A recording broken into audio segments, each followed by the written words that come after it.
Hey team, Grant Hagen down here at the park live from DDC 2022 Day 2, and I'm going to be joined here with Hagen, who is giving our in-field demo of Spot. Hagen, good to see you. Yeah, great, thanks. This is really fun. So we are down here in Carpenter Park. You can actually see we were up in that tall building up there in the Sheridan up there where we came down from, but we are live here from the park. We are doing demos all afternoon here, really, with all this equipment. Hagen, kind of walk us through what we got over here, what we're seeing on this screen. Yeah, so our solutions engineers got a bunch of drones they're going to be demoing, plus the 360 cameras for the ground app. My focus here is actually on the ground robots. So we've got, you see behind you, we've got Spot doing an autonomous mission at the moment, capturing some 360 data and sending that to DroneDeploy or to our cloud server where we're getting that LiDAR or 360 walkthrough. And yeah, we got live stream. So what's unique about this, and you've probably heard it a bunch through the conference, is connectivity with robots is probably one of the hardest things we've got. And we've got quite unique situations where we've got that robot running on a complete separate hotspot to anything else. So technically we go anywhere in the world at the moment and we're getting some really good streaming, which is great. Yeah. No, this is great. So we're going to walk around and just kind of take a look at things. Hayden, thanks so much for joining in with us. Let's just kind of look and see what's going on here. So we got a lot of people. It's a beautiful day here in Dallas, Texas. We are going to be demoing all the different drones that we have out here. And then if you turn around, look at this guy. He's going to walk up behind us here doing an outdoor demo of Spot. He's going to come right towards you here. Look at that. Doesn't really know where he's going. Actually, he does know where he's going. He's just moving around, avoiding obstacles. Let's take a look at some of the folks over here. Let's get some live reactions of some folks over here. So I got Bryce, who's out here. Bryce, what do you think of all this? Oh man, this is a great setup for this. I mean, I already saw Spot climbing up on the rocks and everything, so that was pretty cool. Yeah, I think you know too. You can see some of the drones that are flying over here too.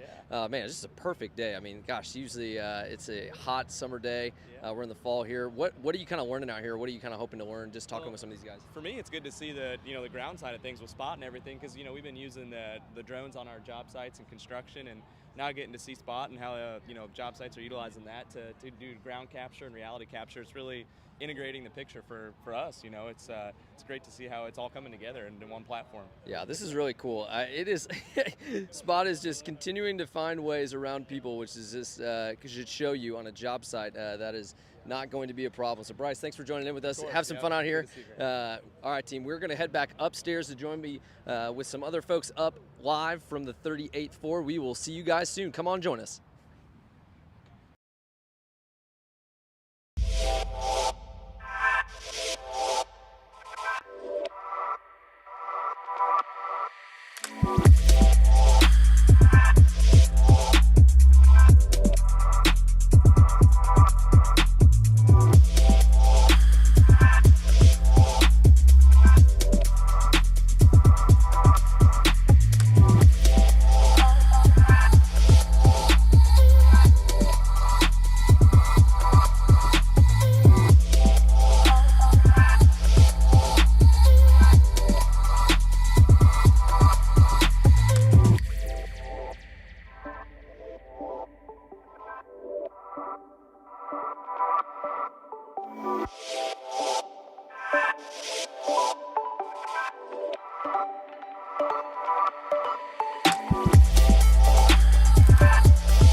aren't following Billy Kyle on YouTube, man, let me tell you, he has some of the best content the day of that it comes out. Thank you. So, man, when I heard that you were coming, I was just stoked. I was like, I kind of told you yesterday, I was like, it's like seeing someone in real person just makes the whole world change. Where you're like, oh, I finally get to meet you. Yeah, well, that's what's awesome about these conferences, is being able to meet people like you and your whole entire team in person. It's great. Well, that was an easy ask to have you come. And man, I'm just super excited. One, I just kind of want to get some like instant reactions, man. So obviously, this is your first time out to a DroneDeploy user conference. We were chatting a little bit before just about the idea of coming. And so, yeah, tell us what it's been like. Yeah, so, you know, I've been using DroneDeploy now since I first started flying drones in 2016. I thought it was so interesting. So to see how far you guys have come is just so cool. Moving from being, you know, just a drone-only platform to this whole reality capture thing is really great. And, you know, being able to hear from industry professionals here and connect with other people that are actually using this platform is awesome, because it just is going to improve how I use it. I mean, I use it on the daily for stockpile measurements, kind of outside of what I do for YouTube. And so being able to kind of see what's in the pipeline, because I saw you guys have some really cool stuff in pertaining to stockpiles. So it's kind of seeing what's coming up is really awesome. Yeah, well, it's fun. I feel like even just like hearing you talk, and I'm like, oh, Billy's here in person. I'm sure many of you, I mean, Billy's got like hundreds of thousands of subscribers on YouTube. And man, let me tell you, it's just fun. I think you provide such a great resource for people. You know, one thing at DroneDeploy we're really big on is just finding ways to equip you guys who are interested in new hardware and new things that are coming out. And man, there's no better person to go check out than Billy, your YouTube channel. Well, you know what? You're catching up to me with those videos. I posted one video. It was good. Let's make sure that we like get this really accurate here, with a lot of help from Billy, which he wouldn't say behind the scenes. But man, tell me about like some of the things when you talk about people meeting folks here. What's that kind of been like? It's hard when we've kind of been out of the conference ability to go meet people. It's true. Like having the ability to see people in person, like. Who's been some of the people that you've gotten to meet and just some of the interactions that you've had? Yeah, so I mean, getting to meet the people on your team is great, because, you know, being able to get that support online is really awesome. You guys have a lot of that great documentation based on like how to do certain things within DroneDeploy and best ways to use it. So hearing from them in person up on stage is awesome, but then also getting to connect with them behind the scenes, you almost get like some tips and tricks that you might not have known if you hadn't seen them in person. So that, and then also, of course, you know, the people here at the booths like Skydio, DJI, talking to all of them is great, seeing what they have to offer. And what's nice is you can come here and specifically see their offerings for what works with your platform, you know, and it's awesome with the Mavic 3 Enterprise being supported. So that's a huge game changer. Yeah, it is really fun. I think we're starting to kind of transition out of this phase of just consumer-based drones now into the enterprise segment. And the cool part about it too is that we're really getting more feature set for different industries, right? I mean, you obviously have a background in videography and just really putting content out there, but when you start to take that into different areas on the enterprise side, it's like, man, I wish it had some of these features. So true. So tell me like about the hardware side of it. Like, what are you the most excited about? You get to see new products all the time, but like from your perspective, what? You know, it's funny, like when I say what I'm excited about, it's basically what that Mavic 3 Enterprise is, just because it's small, it's portable, and then, you know, as it pertains to mapping, it's got the mechanical shutter, which is huge. I think that an electronic shutter on a drone, if you're just doing photography or video, is fine, because, you know, if you're photographing sports on the ground, a mechanical shutter is great, so you don't have any distortion, but you're typically photographing landscape, so, you know, you don't have much fast movement. So electronic shutter is fine, but for mapping, mechanical shutter is huge. The flight time is great. RTK for, you know, more precise maps. So really across the board, if I had to say like what I wanted, it would be what the Mavic 3 Enterprise is. Yeah, it's funny. We joked around before it came out of just like, hey, is this really the drone that like we've been waiting for and we've been hoping for?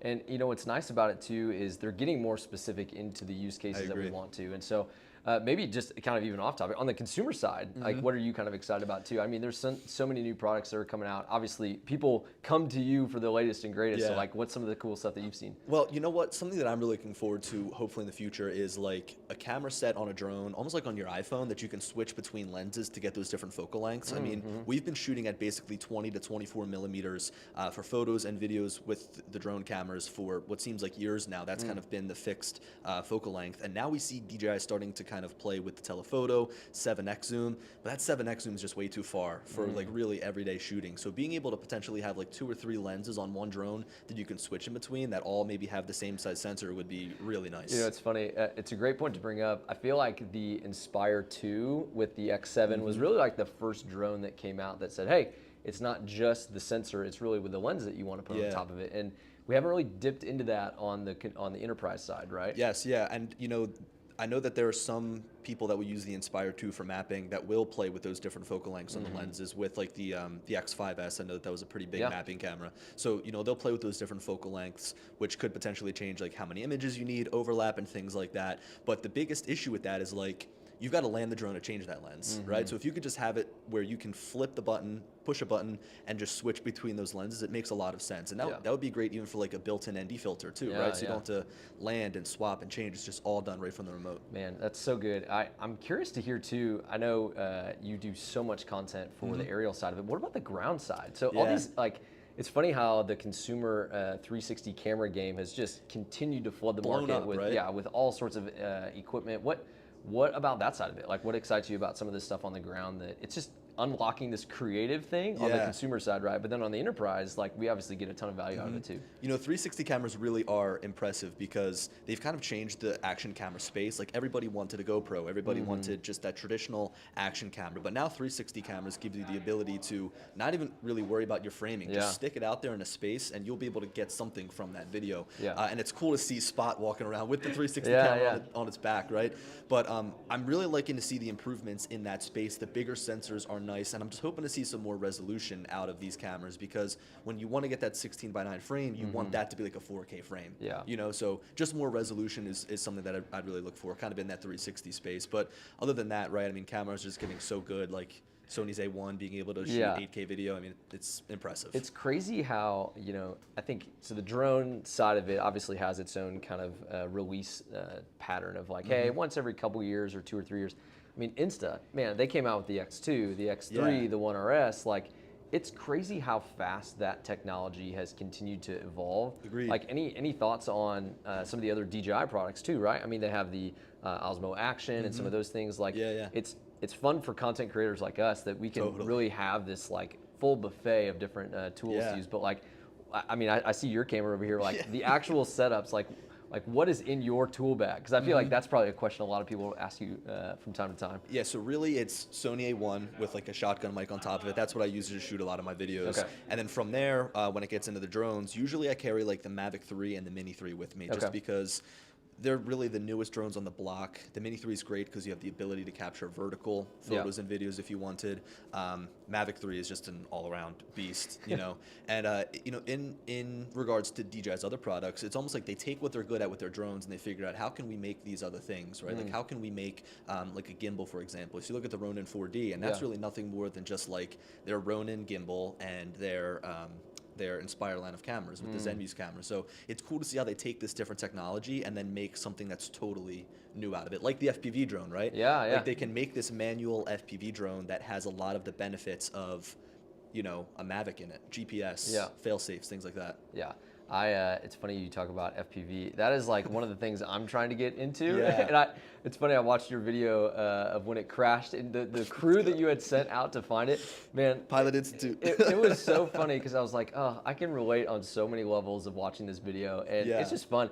Again, guys, if you haven't checked out, this is just a personal plug for Billy's YouTube channel. It's just great. There's so much good stuff and content out there, and there's just a lot of good content creators. But when you really find one that you like are excited about, that subscribe and the like button to pop up, you're like, oh, great, a new video. No, I tell totally us what's coming down the pipeline. What are some other videos you're working on? Well, you know, on the enterprise side, I am working on a good amount of stuff. I mean, DJI's kind of put out a lot of stuff, right? Like their H20N camera, like the Mavic 3 Enterprise and stuff like that. So one of the videos is using the Mavic 3 with DroneDeploy. Perfect. Hey, we're excited about that. Which has been awesome, right? I mean, I think the biggest thing that's so exciting about that, despite everything, like the using the mechanical shutter, the flight time, the portability, is the smart controller or the RC Pro. I mean, that was one of your big things in the video you talked about, right? It's huge being able to just take that out of your bag, turn it on and go. You don't have to fumble with your phone, put it in do not disturb mode. Like it's ready to go, which is great. Man, it's great too. I think for a lot of the folks that are watching, you know, YouTube's the place that we go to learn things. Me included. This whole setup here and the things that we got going on. And man, it's really fun to have you. I'm really just curious to know kind of what's on the horizon for you. Like, what are some other things that you're kind of excited about, kind of as the year kind of is coming to a close? Yeah, I think a majority of it is still within the drone space, really. I mean, I think we've kind of seen a lot of the product launches based from DJI and based from other drone manufacturers for the year. So I think it's kind of going to be through the holiday season where we see a lot of like software updates. So not even on the drone side, but like I know like with the Action 3, they have some cool software updates coming out that adds new features. Like DJI seems to do this where they come out with the product and then like a month later follow up with a big software or firmware update. So I'm just looking forward to more firmware updates coming for the drones to add that functionality, because now, you know, we see this where we get the hardware and it just can continue to be upgraded, which is really cool. You know, I'm curious, you've obviously built this community of followers on your YouTube channel. A lot of the folks that we got to talk to the last couple of days have just talked about kind of seeing the community of folks here at this conference. Talk a little bit about that, of like, what's it been like to kind of interact with more people that you're like, hey, I can have a really deep technical conversation with someone, and it's great, especially like in the mapping and drone deploy space, because when I'm working with construction clients and I show up and I try to pitch them on, hey, here's what we can do with drone deploy, it's like I'm talking a second language to them. But here, everybody that I speak with knows exactly what I'm saying, and it's beautiful, right? And that's another really cool way to collaborate, not only with the engineers that you guys have here, but just with, you know, people that use this on the daily, is seeing what their results are and getting some tips and tricks, like seeing like, oh, hey, you did a really good job making a 3D model. What did you do in order to do that? So just bringing those tips and tricks back with me so that I can support my clients that I have is really invaluable. Man. So awesome. We could go all day. Man, this is great. Maybe Billy and I will have a little podcast segment coming out later. But we're going to take a break here. We're going to bring a couple more folks on here in just a little bit. But Billy, so fun. This is great. Again, shameless plug. Go check out his YouTube channel. Man, there's such great unboxing content. He has access to a lot of great equipment that you can get educated on. And so, Billy, super fun. I'm sure this won't be the last one, but appreciate you joining with us. Hey, thank you so much for having me. Really appreciate it. Awesome. Thanks again. We'll be back in a second.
We are back. I'm joined with Reese Anderson, and we didn't get to post much stuff yet on our awards ceremony, but I'm sitting across from the 2022 Drone Deploy champion. If you haven't seen, Drone Deploy's put out some really fun and amazing awards, one of which was the Drone Deploy Champion Award. And Reese, man, thanks for joining with us. This is really fun. Yeah, it's great to be here. It's been fun.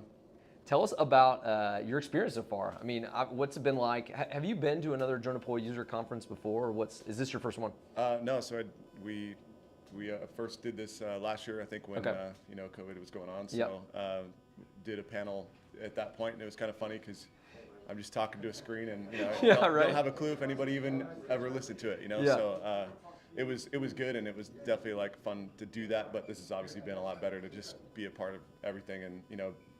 Get to meet people and see people we recognize and talk to all the time. So, you know, it's just kind of fun being around everybody and seeing everything that's going on. So it is so different. You know, we were talking about just the difference of like being at conferences virtually, and we've been doing it for, gosh, what, 2 years now, that it's nice to kind of get out. What's the biggest takeaway when you come to an event like this and you're not behind the screen? I heard from some folks, it's like, yeah, you get to see reactions and you get to kind of feel the energy of the room. What kind of stands out of like being here? I think it's motivating. I think when you're at a virtual thing, you can't get the same motivation that you get from being in person and seeing the people that not necessarily competitors, but are like equals out there, and you want to make sure that you're on your game. And I don't know, for me, I'm maybe slightly competitive. So he was telling me a little bit about that last night, so I get that. That's good. It's a good thing to have. Yeah. So it's just kind of fun to be around that energy. I don't think you can get that really anywhere else. So at least not, And it's fun too. We had a couple people yesterday on the live segment just talk about how, man, it's not very common. We all kind of go back to our own places and offices on Monday, and you kind of take a little bit of that competitive spirit, and you're like, man, I don't want to really show all my cards, right? I don't maybe have some trade secrets, but in reality, when you come to an event like this, like it's just a great opportunity to really kind of let those barriers down of like, hey, here's what I'm doing, right? Yeah. Have you had any good conversations like that? Yeah, a lot.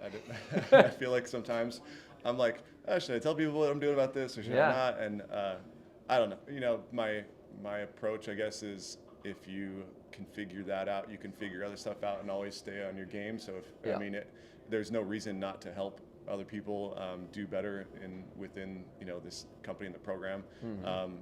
So especially getting together with some of the people with DroneDeploy and saying, if you're not willing to share what you're trying to do, you're not going to grow. You're not going to get the assistance that you need also as well. So I mean, there's a balance, of course, but I would say it's definitely we've been able to kind of go through the nitty gritty with multiple different people here and say, hey, this works this way 5 times, but it doesn't work that one way. What can we do? And sure. So it's just. Yeah, I'm not worried about it. I didn't properly intro you. Tell us who you're with, what you're doing, and what you're kind of using DroneDeploy. Because I feel like I just came in with, hey, Reese, DroneDeploy Champion 2022. Tell us a little bit about your company, what you guys do, and how that kind of works within DroneDeploy.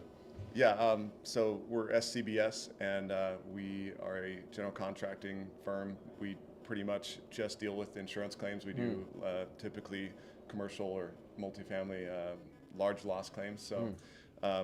We also don't really do a ton of water or fire. We stay on a couple different tracks and really just try to make that like our specific niche. That's something we're just really good at. So yeah, that's what we do. Cool. And we're like drones specifically kind of within that, or is just even the broader of like reality capture. How has that really changed your guys' workflow? I was looking at some of the stuff you guys were looking at and kind of diving into, and it's like, these are roof claims and different things. Like you would put a person up in those situations.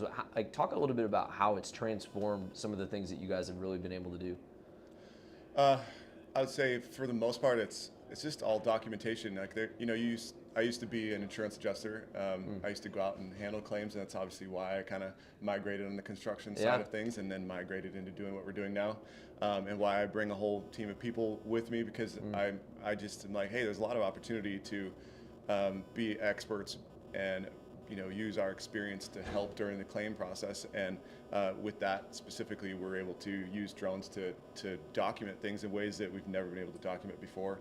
I can't tell how many times I got to go back out on site, or you got to go, some insurance company needs photo documentation of something and you just don't have it because you would have to take way too many photos to get that stuff in the first place. So, I mean, yeah, getting that full reality capture and doing that maybe multiple times through the process and learning how to do it in ways that you don't see a lot of other companies or people doing it. Yeah, that's just been kind of key for us, and it sets us apart from any other company that's dealing with claims. So we get a lot of recognition for when we hand that stuff over to the insurance company. They're like, wow, this is great.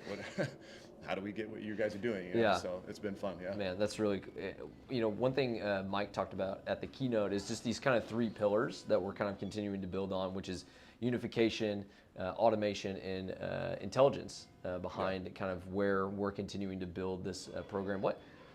What excites you the most about those 3? Mike kind of talked about the short term is like, hey, like this unification of ground and air is happening, and it's happening today. And really, the long term is the intelligence side of it, and kind of the automation is where we're continuing to grow over kind of these next years and months. But which of those three stand out the most to you, like in your role and what you kind of are the most excited about? It's probably my answer is probably a little weird. I love and I don't know.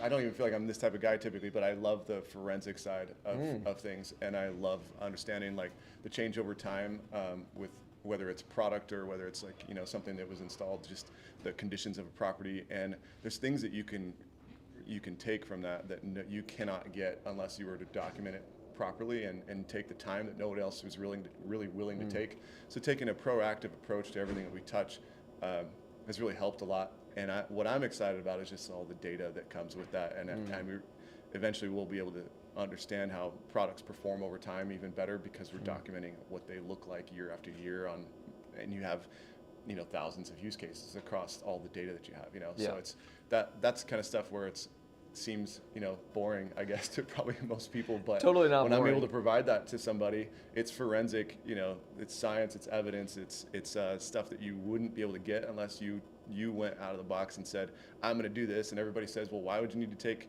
that close of photos? Why would you need to do X, Y, and Z on this? And it's mostly just that like we understand the purpose behind it, and a lot of other people wouldn't see that until it happens, and it results in the successes later on. So it's kind of that's what I guess what I'm really excited about. And if you can get AI involved in that, and that helps us during that process, the only way to do it is take the time to get the photos and the data in the first place. So you can't really get going on that side of things unless you put the effort in the first.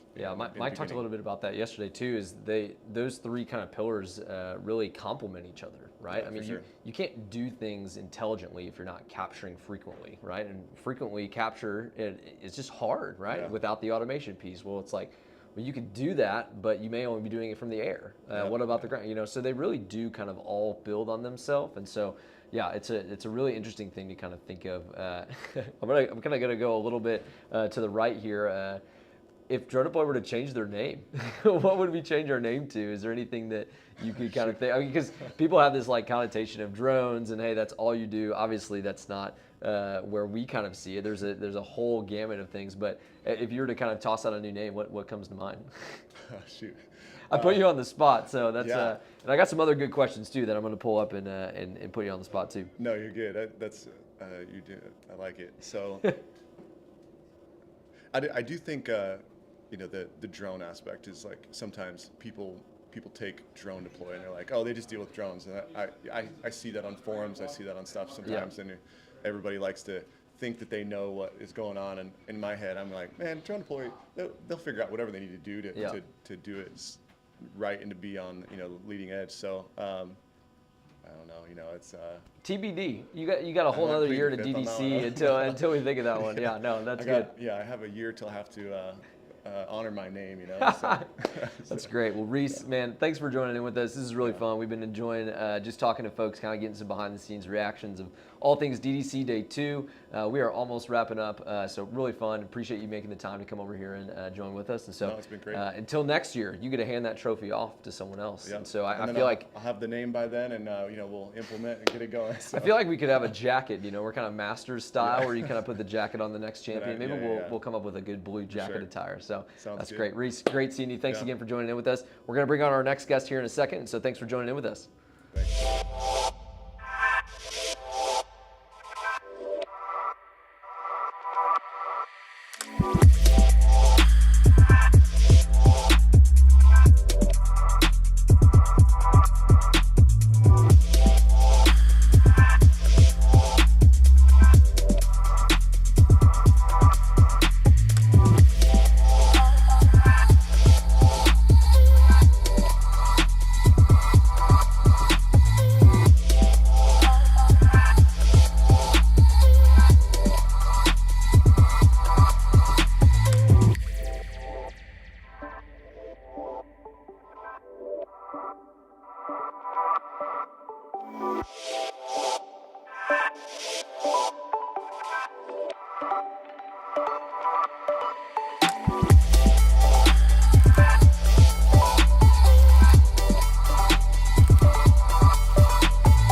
welcome back, team. We are joined with Nick, who is our CTO, and really excited to be able to have you here. Man, I was roaming the halls here, hunting you down, because this was too good of a conversation to miss. So one, appreciate you joining in. We are back with DDC Live, day 2. And so we're about to wrap things up. Such a fun time and conference, Nick. It's been amazing. Yeah, I'm curious to get your thoughts. I mean, gosh, you've been, I don't even know how many DDC, I mean, we met, gosh, probably 7-8 years ago. Like one of the first one of these DDCs. Yeah. So yeah, tell me what it's been like, kind of looking back, the humble beginnings to the 38th floor of a hotel looking out over the major metroplex of Dallas, Texas. Yeah, what's it been like? It's crazy, the change. I mean, I remember DDC 1. I don't think it was even called DDC at that point. I think we just called it like the DroneDeploy Conference. Didn't have a logo, didn't have a name, and it was just in our office. It was just one room with about 25 people. So it's pretty awesome to see how it's grown. And I think throughout that growth, what's always impressed me when I come in person is just seeing the breadth and depth of innovation that's going on. I'm always surprised at like some new use case for the technology, or someone or some company that's just gone super deep on really perfecting some workflow, and that's just been awesome every year. Yeah, man, it is crazy. Each year, I feel like what you guys have done before I joined the team was really this steady growth, and now being on the team and seeing how much it's just continued to, I mean, the one that I attended was maybe, 50 people. And, we have 200 plus people here, sponsors up and down, and demo days, like we were just outside, and there was people congregating around like, man, it's so impactful to see the technology in person. And so seeing that growth, I mean, what has kind of surprised you now being back in person? The last year we were kind of virtual and got to do that a little bit, but being back here now and seeing people, what's been a good win that you've seen? Yeah, I think in general, just being in person is much more exciting. Like virtual, you kind of miss that connectivity with a lot of the customers where they can really just show you. They can open their laptop and say like, look at this map, look at this capture I did. That's super exciting. So I definitely missed out on that for the 2 years that we were virtual. What's impressed me the most, I think it's a lot of the automation stuff that we're really starting to see, especially like BNSF and Turner really, really pushing the boat out on having a real vision of where they want to get to on true automation. And I think that's, as Mike talked about in the keynote, that's one of the 3 tenets of how we're now viewing DroneDeploy. This idea of one unified platform, a real push on automation, and also the intelligence. So I was really excited to see that first generation of companies really embracing that and really sort of going for it on automation. Just super cool stuff. Man, you teed me up. That was going to be my next question. It's just like, of those 3, we were talking about it, Mike said really well yesterday, of just how complementary they are of themselves. Like, you really can't have 2 without the one. And they really do kind of build on themselves. So you mentioned kind of automation and how that's kind of exciting. Mike talked a little bit yesterday. That's like the near future, right? Like we've been waiting for some of these aerial and ground automative tools to really come out. Talk a little bit more about that. I mean, you're obviously super close to some of those customers and getting to see kind of some of those projects being used. What stands out from that segment alone? Because I think when people think automation, they think, okay, it's got to be a robot. It's not necessarily process driven. But like, explain that kind of automated piece, because there's so many, it's such a descriptive word to hit on. Yeah, I think one thing is, if you look over time, you see the capabilities of all these vehicles increasing. And sometimes there's a bit of a separation between how they're perceived and how they actually perform on the job site. Like you might look at the early Boston Dynamics videos where you have these vehicles dancing and doing parkour and get really excited, like, all right, let's bring that onto the construction site. And then maybe it stumbles over a cable or something like that. So there's a bit of an expectation gap that needs to be closed over time. And that's now happened, and you're seeing, for example, with Turner, that they're really deploying these vehicles, collecting laser scans on a daily basis, uploading that to the cloud. And that's where you really get to that, you start getting out of that trough of disillusionment and start getting towards some really exciting adoption. So I think watching what's happened on the hardware side over the past 6 years with vehicles getting cheaper, getting more capable, getting more intelligent, it's really closed that gap that customers can now jump on board and say, all right, let's get that on a job site. Let's get those drones in boxes. Let's get those spots. Let's start automating stuff. And that's great because you kind of feel that shift over the last 2 years for sure. I think we should coin the term trough of disillusionment. It really is true because, it's funny, people that I've gotten to talk to really the last couple of days, I've asked them like, hey, like you've seen this, out on social channels and all sorts of different things of this robot being on a site or, the dock and it kind of deploying on itself. Like, there isn't a disillusionment to it, right? Because it's like, hey, that's great, but I don't understand the application to it. And so other than events like this and being able to connect with folks on like what it's actually doing, how can we better educate folks of that throughout kind of these non-type events throughout the year? Yeah, I think it's really hard to see on the outset, like, what are all the conversations, what are all the problems that actually need to be solved to get real automation running? And it's only these sort of like pioneering customers who actually go through all the motions and hit all the hurdles and break through them to actually get something working. For example, we run into challenges that are really hard to anticipate, like connectivity on a construction site. How do you provide connectivity to the robot on a 250-acre site? So all of those things are really hard to anticipate, but as soon as you commit to doing it and solving the problem, then you start getting through all those hurdles. And I think now the path is a lot clearer for the companies that start to follow, because they can see how things are being done. They can start to follow best practices. And that's when the adoption really starts. And that trough of illusionment, it's one phase of, I think it's called the technology adoption cycle, where it starts with a lot of hype. Yeah. Everyone gets really excited. They look at the videos and they're like, wow, this is great. Yeah. Then they start to try and use it, and it's like, oh, there are a lot of challenges. This is going to be hard. But then you overcome those challenges, and that's where technology sort of really matures. We need Connor to throw that graphic up here. We can describe, because it is so true, and it's tricky too. You know, we obviously serve a lot of different industries, right? And some of those are more forward-thinking industries than some, and it's helpful for companies like us because we really get to work with the early adopters, and we get to work with some of the lagging companies to say, hey, come with us as a part of this journey and really be a part of where that's going.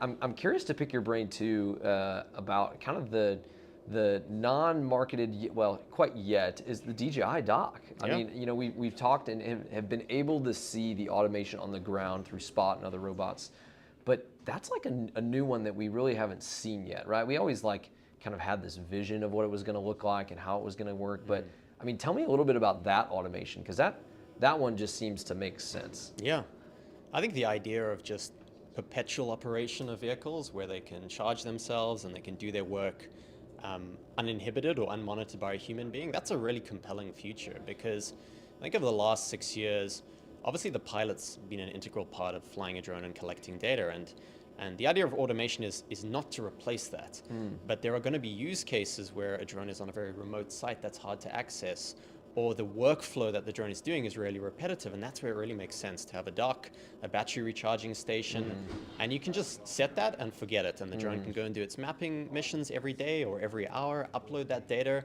and then everyone who's interacting with that site, they just focus on the data, and the data is always up to date, it's an hour old, it's collected automatically. That's extremely valuable, and I think given that we can then start collecting data on a much more regular cadence than we would with manual piloting, we can start doing some really exciting stuff of looking at that data and drawing out more valuable insights. You know, it's funny, kind of how that complements into the intelligence part, right? It's like we have all these great ideas of what we want to do intelligently, but we need the data. Like we need the capture, we need the frequency, we need the automation, and they really do build on themselves in a way where, you know, the unified part of it's like, hey, these really have to be together, right? Like we have to bring both the ground and air together to really then think about the automated part, to then think about the intelligent part. Man, great thoughts to that. As you're kind of thinking about even just within the next year. So we come back here, hopefully. I'm from Dallas, so this is really great for me. Back home. Hosting everyone here. But when you think about DDC 2023 and just the year that's going to be kind of ahead of us with some of these different hardware pieces really starting to mature, what are we going to be talking about next year? Like, what are going to be the things that we really look back and we think, man, that was a great year, that we have a lot of other really good things to talk about? I think when we asked in the keynote which companies are really sort of doing some real stuff on automation, I think there are about 4 or 5 hands that went up. So I'm going to ask that same question next year, and I'm going to guess, and you can hold me accountable for this, I think there'll be about 20. There'll be a big jump in the number of companies who are leaning in now that they've seen what some of the pioneering companies are doing, and they really will have started that journey on automation. I think there are going to be a whole bunch of use cases that we see this year are quite manual and quite tedious. Even within DroneDeploy, a lot of those will have dissolved, and there'll be a much more hands-off, much more AI-assisted approach to those things. I think that's going to be great to see, because then you're freeing up human resources to work on more sophisticated tasks that only a human being should be working on.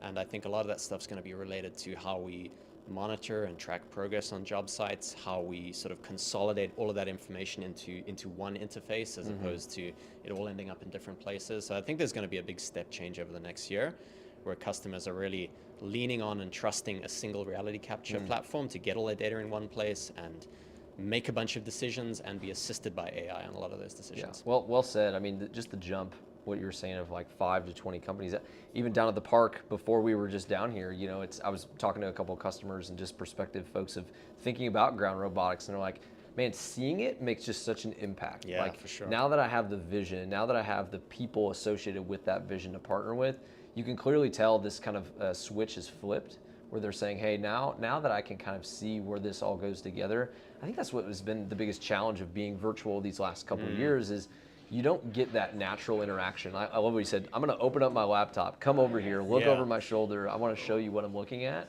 And so, yeah, that just natural conversation just allows for a lot better innovation.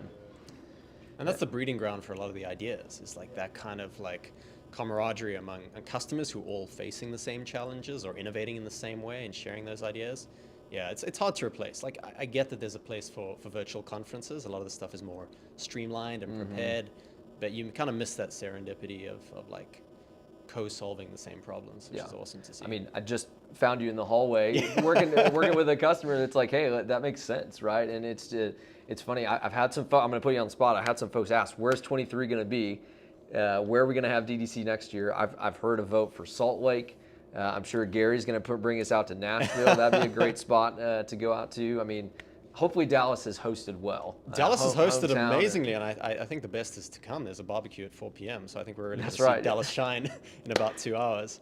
I don't know. It's been great being somewhere that isn't San Francisco, being closer to our customers as opposed to close to the company. And I think that's always been the heart of DroneDeploy. Get out of the building, get close to the customers, see the problems that they're facing. So I think we've got to keep that journey going with DroneDeploy Conference, and Nashville sounds like an awesome suggestion. I'm seeing Gary nod his head back here. That is a great spot. We're going to try and grab Mike's ear and say, Mike, Nashville 2023. Also great barbecue. I know we feel a little biased here in Dallas, but another great spot, and Nashville is just booming too, which is great. Well, let's make that happen. Nick, man, super fun. Really glad I got to snag you for a little bit to join us on DDC Live, and yeah, just appreciate the time. I know there's a lot more fun here this afternoon at the barbecue and just some other opportunities to connect with some other customers, but thank you. It's awesome. Really fun. Thank you, Grant. That was a lot of fun. It's really, really great. We're going to join with one more customer here before we wrap things up. Appreciate you guys. Let us get them things set up, and we'll be back here in a little bit.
right, we are back, joined with Gary Chapman. Man, this is a really fun treat. Gary was just saying between two ferns. I think that maybe we change DDC live to DDC between two ferns.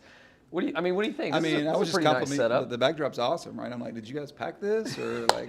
We didn't pack where's it. Where's the ferns? It definitely has some structure to it. We got these live and on air, which kind of add a little flair to it too. But nice. no, I appreciate that. Between two ferns maybe is a good way. We'll rename this thing out. But Gary is really just a good friend. It's been really fun to have him come join us here, really to kind of put a name to a face to some of these things that we talked about. Turner being a great partner with us and really doing some great things.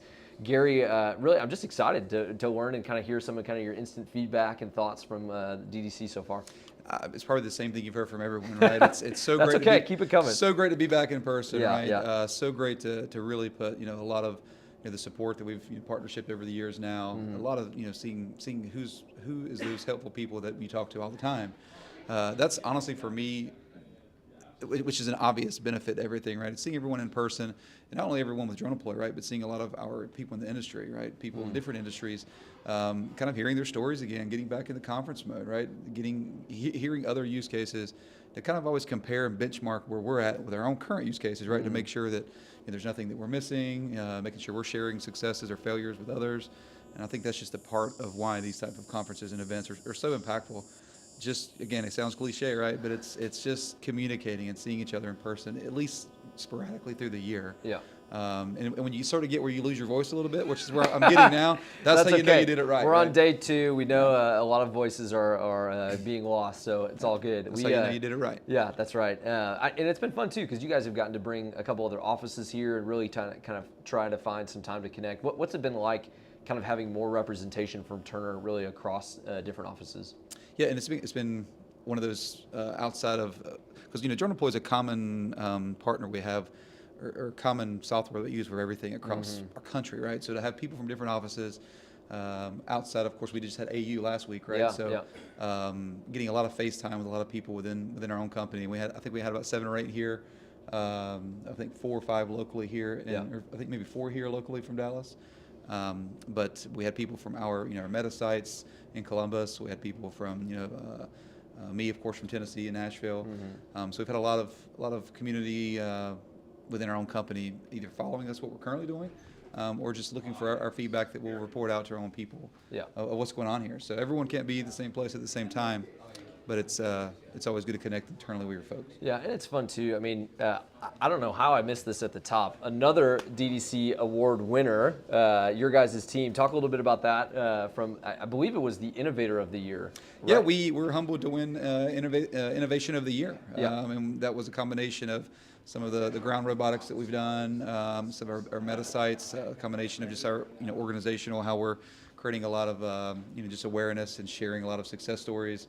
Within our company, we're all across the country, right? So getting the word out there has really been an easy way to have others within the company help us, win that Innovation of the Year award. Yeah. And we're, again, incredibly humbled to be recognized as that. And to actually take it away was really not only a great honor, but it was a great recognition to all the hard work that we just saw Chris walk in. Chris, we got to come on in here. Yeah, I feel like great timing on this. Chris McKee, who just joined us, and who is were you out in the park? I mean, I feel like you were giving the demos, right? We were. Well, I wasn't giving demos, but I had some questions about some of the fork flows and stuff that we did, and I was watching the UAVs fly and working through Spot and stuff like that. So. Yeah, it was fun. Well, we were just getting some instant reactions of just what it's been like. I mean, I was down at the park a little bit when you guys were starting. Tell us kind of what your experience was like down there, just getting to interact with more people. The biggest question was, can we really use this? Yeah. And is it not just a show? Can we really use it? And I'm like, it's kind of like I was talking to a guy on our way up. It's kind of like a new software that you learn. So you get the new software, you learn how to use it, and then you try to find those shortcuts on how to make it more efficient, file formats, directory structures, is data management, and it's kind of it's the same way. Yeah, that actually is a good question. I really want to ask the two of y'all, what have been some of the questions that folks have asked you? And we just got done talking with Nick, and just talked a little bit about this idea of vision, right? Like people really start to adapt and use different technology when they see the vision of it. And you guys are really like kind of paving that trail to say, hey, take it first. Yeah, what are some of the questions that you guys are answering? Because I think the practicality piece is really the most, right? Like where it makes the most sense of like, is this real? Like, is this something that is actually providing you guys value? Yeah, I think the biggest or the most common question, right? It's like outside of a 360 camera, are we integrating the LiDAR, factor of it? Are we using that in an efficient way now? And the short answer is really the LiDAR side is kind of still in, I wouldn't say the beta phase, right? But it's more, we can acquire the data, but how do we integrate that into our current platforms that we're using, whether it's Autodesk or Visto or a lot of different platforms. So the LiDAR side's kind of been the biggest question. Yeah, but that's good. The value of a 360 view, repetitive in a space every day, I mean, that's an obvious, there's not many questions around that because it's such an obvious value, right? Yeah. So I think getting past, there's a price point there that a lot of projects that maybe not have the resources or the funds that can't just start up an autonomous program with Spot. They're trying to get their foot in the door with more of a handheld 360 walkthrough. But the biggest question with Spot to me it's how we're integrating the LiDAR data to our workflows. I'm curious, Chris, too, like, is there anything that surprised you the last couple of days? Like, we've been talking a lot about just being back in person and just the personability of coming back here, but we've gotten to go to just some conferences before and get to interact with people, but like, what surprised you in the last couple of days that maybe you didn't expect going home tomorrow? Probably the amount of UAVs that are being used commercially and the creativity of those UAVs being used commercially. The UAVs being both ground and air, right? Yeah, and seeing where their people are playing. I mean, they're not looking just, I'm going to go buy a UAV and go out and use it for one job. They're looking at 5 years down the road, how they can plan for that 5 years down the road. And that's kind of what we've been doing. We look at what we've got and how can we plan this? How is it scalable? Yeah, sure. And I've been seeing a lot of that, of how things are scalable here. That makes a big difference. Yeah, UAVs, unmanned aerial vehicles, not just ground, but also in the air too. Now, it's a good point, and I think what's really surprising about some of this stuff for folks is really just like that last missing link, right? Like we were just on here with Billy Kyle, who does a ton of great YouTube content and really pushes a lot of good education of, is the Mavic 3 Enterprise a good drone to consider? And really, people are going to places like YouTube to find educational resources when they don't have the chance to go and interact with the two of you like this. And what can we do at DroneDeploy to really help build that sense of community on the education piece that you guys think? I think you guys are doing it. If you just kind of keep up what you're doing, really, because there's a lot of companies that they'll drop off the hardware or software and have a nice day. Having that customer interaction and the Hagen and Andy and Flynn and Edwin, all those guys that have been helping us out, it's been priceless. I mean, we wouldn't have been able to do it without them, for sure. So having that, having a company like DroneDeploy that says we want to see you guys succeed, and that's pretty good. Yeah, it's pretty good. I know the first time I got to meet you in person, Chris, really even the first phone call that we were on, you and I hadn't even got to meet yet, and all I kept hearing you say was just talking about Hagen and the team and the help and the troubleshooting that they brought. And I know, Gary, you would echo a lot of that same thing of just what's hard about software and hardware these days is that personability, right? It's hey, seems transactional, you want to sell something or you want to get something out to someone, but we really do see it as a partnership and the opportunities to work closer with you guys. And for sure. I mean, there was customizations going on there, and they changed menus, and they're like, hey, that's a pretty good, let's put that in. And those ideas that we had to try to make the workflow better, they added in because they're sitting in New Zealand and they haven't been able to come to site to see what those are, so they're kind of trusting what we say, and then they go, yeah, that worked pretty good. So and just to kind of add, to go back to your question, you talked about what are we doing now to kind of get the word out, right? And something we're doing, as you're aware of, Grant, a huge help with that is we're revamping our training material internally, right? We don't have drone use cases from 2 or 3 years ago, right? Because it's outdated, right? And it was valuable at the time, but we're doing so many different things now that we weren't doing 2 or 3 years ago. So, with your help, as you know, we're creating individual use case videos. It's recent stories of recent projects that's had recent value, and then just sharing that, get the word out, right? So if you're not on a big job and you're on a small, $30 million project, it's just a core and shell.